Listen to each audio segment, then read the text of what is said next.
Hey guys, how is everybody doing? With the release of Kingdom of the Planet of the Apes now officially playing in theaters, it is time for my official Planet of the Apes ranking with all 10, yes, 10 Planet of the Apes movies. And apparently there's supposedly 5 more coming out. Oh my god, that's 15 movies, Jesus Christ. So before I even begin my ranking, it should always go without saying that this is my own personal ranking. None of these movies should. This is not really the correct list, as I usually say. I can't speak apparently.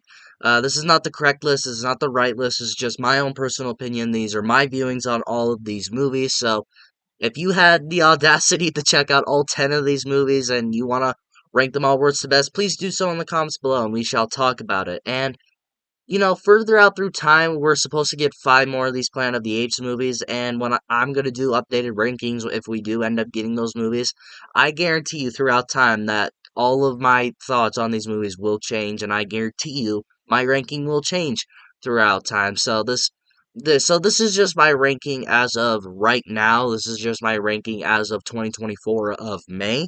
So, as of May of 2024, this is my official ranking of all 10 Planet of the Apes movies. In at number 10, the worst of out of all 10 of these movies, and this is the only one on this list that I generally don't understand why this movie was made like this. Beneath of the Planet of the Apes, which is the first sequel to the original 1968 cult classic Planet of the Apes, I guess.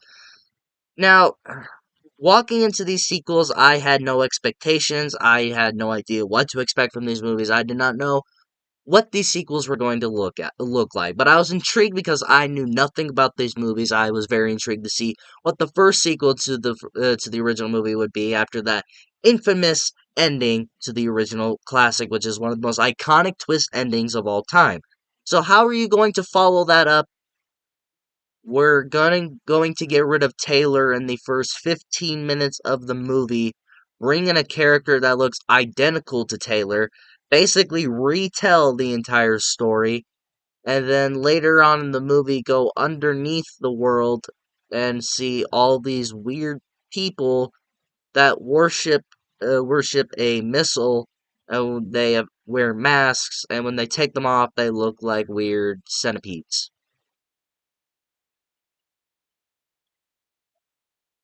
Cool. What does that have to do with the original movie? Now, to be clear, I do think there are things to like about this movie, mainly seeing Dr. Zayas return as the villain of the movie, and when he wasn't really in the movie much, and he didn't really play a part. But like I said, this movie is basically a soft remake of the original movie. You get rid of Taylor, and then you bring in this character that looks exactly like Taylor and has the same story as him, to where he is in a spaceship, he drops onto this planet, and then he is kidnapped by the apes. He can't speak throughout the rest of the movie, and then at one point he does end up speaking, and it's basically the original movie.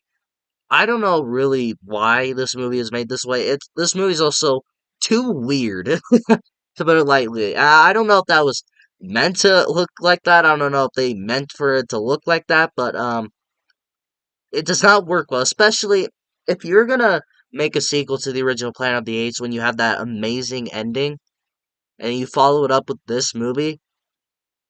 No, bad, bad. Coming in at number 9 is going to be the 2001 remake of Planet of the Apes, directed by Tim Burton.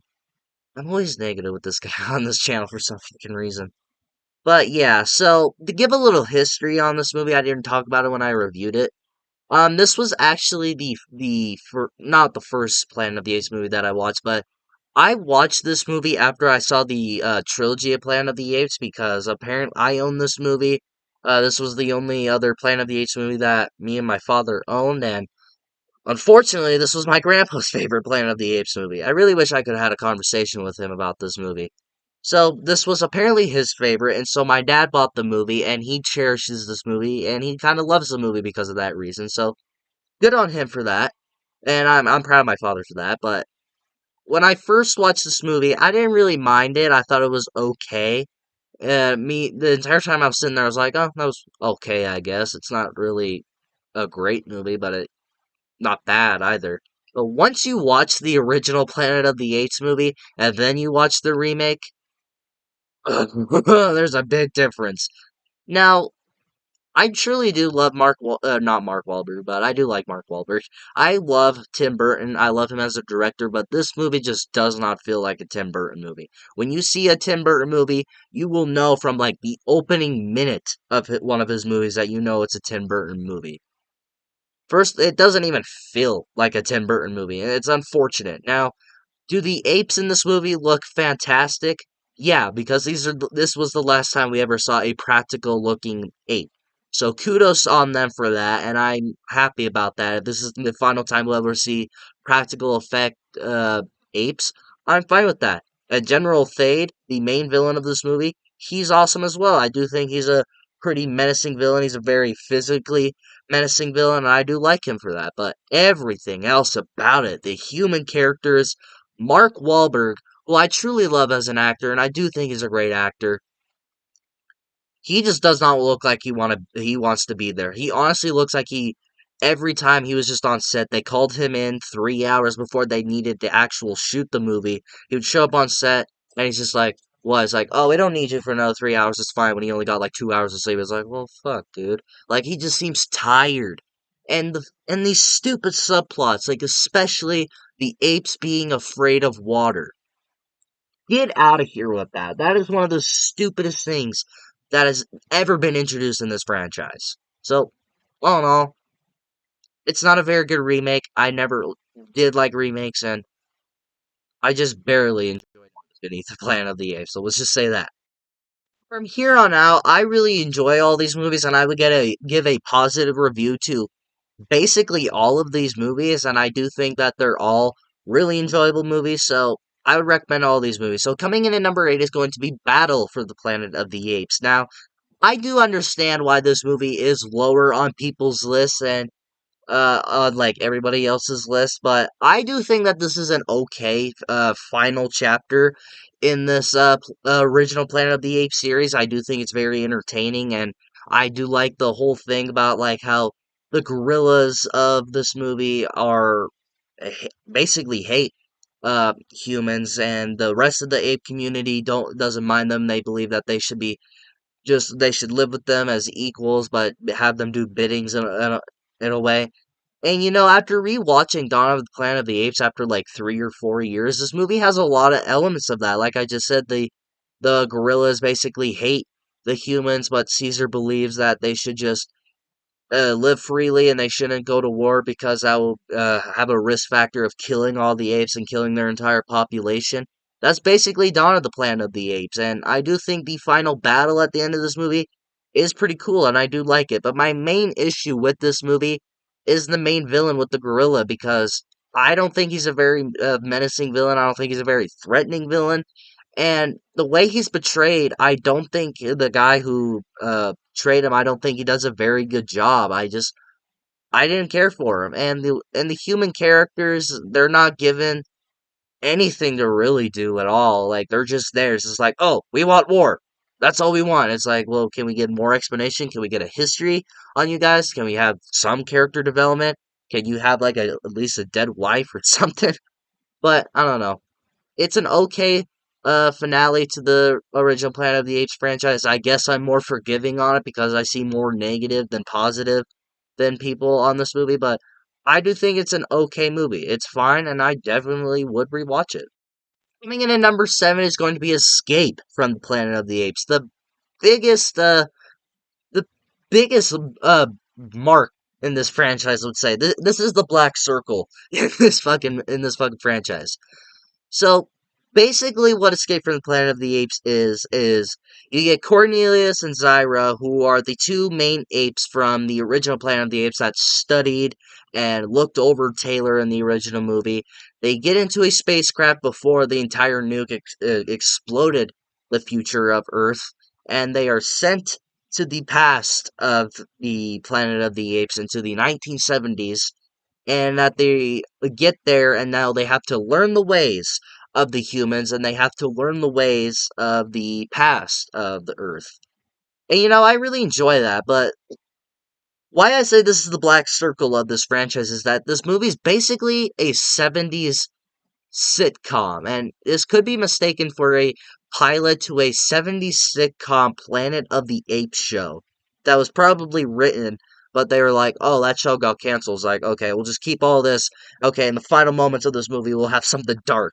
That is basically this entire movie, and I really enjoy it. I do like the sitcom feeling. It was a nice breath of fresh air from the other two movies instead of having to have the same type of thing over and over again. So we'll have something new, and I do appreciate that, and I did really enjoy that.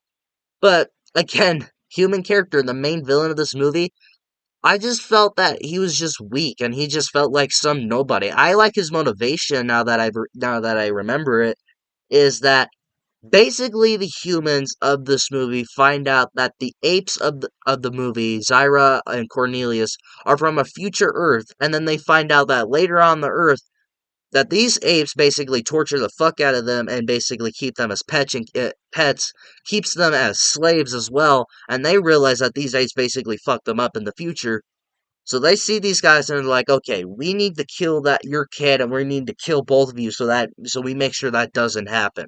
I do like shift the tone from really 70s like sitcom to a very dark, serious movie, especially in the final moments of the movie when Cornelius and Zyra unfortunately die, which is a shame. I do like their characters.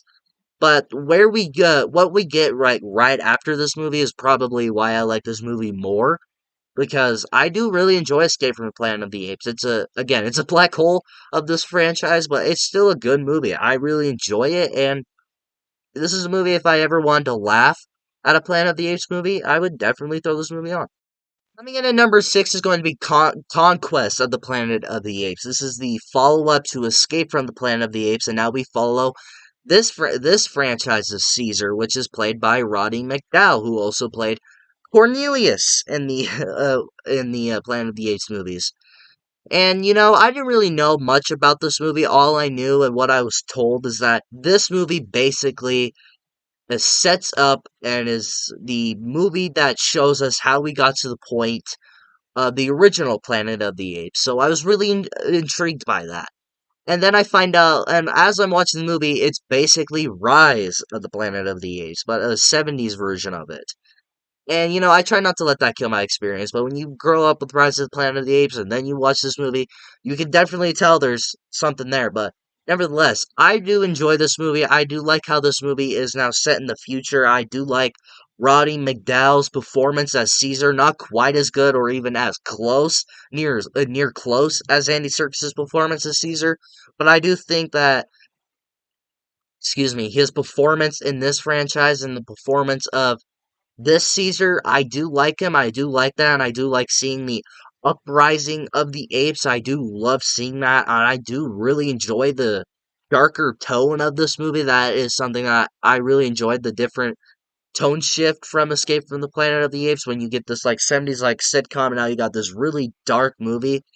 And I forgot to mention that Caesar in this movie is the son of Cornelius and Zyra. Oh, no, I mentioned that. God.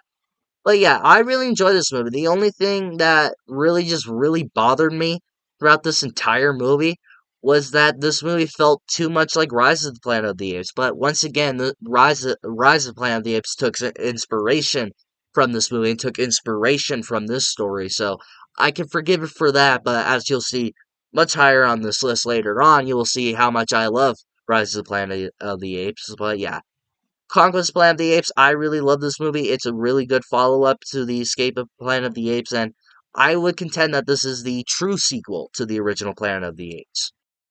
Brings me to my number 5. Get ready to yell at me. Number 5 is going to be the original 1968 classic film, the one that started it all, the one that started this amazing franchise, the original Planet of the Apes. I know, shame on me. Throw stones at me, throw anything at me, get your pitchforks and torches ready, that the original is at number 5. How could you say that? The original is at number 5. Well, it's better than being in the bottom five. Be lucky it even made my top five, you asshole. So stop yelling at me. Yeah, I'm looking at you, Jeffrey. I don't even know if that's your real name, but I'm calling you Jeffrey. That's your new name now. Yeah, 'cause fuck you. Anyways, now, will I completely admit, yes, this is an absolute classic of a film. This is an absolute inspiration to cinema itself. Without this movie, I wouldn't have my top four. I wouldn't have my number one. I would not have this amazing franchise, and we probably wouldn't be where we are today if it weren't for this movie. However, though I do appreciate the movie, I honestly feel I appreciate the movie more than I actually enjoy it. Yes, is it a classic of its time? Yes. Can it be a little bit dated in some areas, especially when the mouth movement of the makeup of the apes?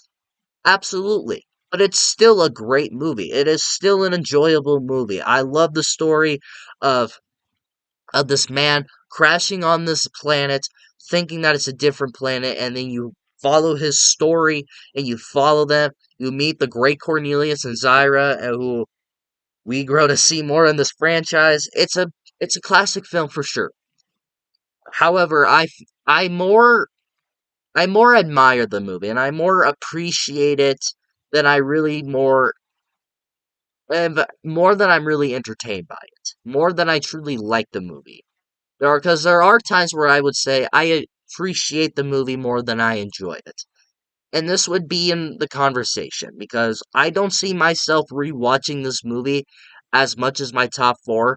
Maybe it's a shame on me that I grew up with my top four than I grew up with this movie because this was my first time watching this movie. I will be completely honest. This was my first time viewing this movie, and yes, I did watch the remake before then, so yell at me all you want, but let me say this.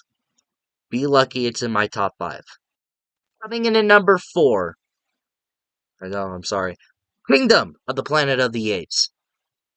I was really excited for this movie, but I was also very skeptical going in because how much I love the past Planet of the Apes movie trilogy. I didn't know what they would do with that and how much love I had for that. I didn't know how much I was going to love this movie. So I put away my love for that trilogy and walked into this movie just hoping for a good follow up to that trilogy and a good Planet of the Apes movie. And hopefully this would honor Caesar's legacy. And they did. Oh, I could not have been more happier and I could have not had a bigger smile on my face leaving the theater. I actually went to the drive and watched this movie, which was fun. But yeah, I had so much hype for this movie for me. I was so ecstatic for this movie. I couldn't even fucking wait to watch it. I truly needed to see this movie, and I'm glad I did. I really love this movie. I love all this build up to this new trilogy we are set to get in this new set of movies that we are planning to get, and it's a great setup, and it's a great follow up from that trilogy that thankfully pays respect to Caesar's legacy and doesn't try to follow that up in a way, but it pays respect to that. And I do like the new ape character of Noah. I don't think he's near as close as Caesar, which is if you're gonna try somehow top Caesar, then you're on crack, buddy. I'm sorry because there's no topping Caesar. He's one of the greatest movie characters of all time. But I really love this movie, and the only thing that truly bothered me about the movie is actually there was two things. One, the pacing at sometimes it can drag a few times during the movie, especially in the beginning of the movie when it's setting everything up, which I'm okay with. I was still entertained, and then when it feels like it's finally getting picked up, it kind of slows down a little bit too. But again, I didn't mind that, but it was something that I noticed when I was watching the movie.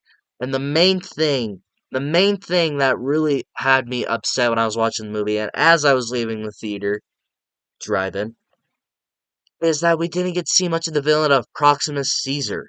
This guy was advertised to shit with this build up and the ads for this movie. Because this guy was like everywhere. Posters, teaser trailers, advertisements. This guy was everywhere. He is the main focus on the fucking poster. And he's barely in the movie. All of his trailers, all of his ads, everything. It basically shows all of his scenes.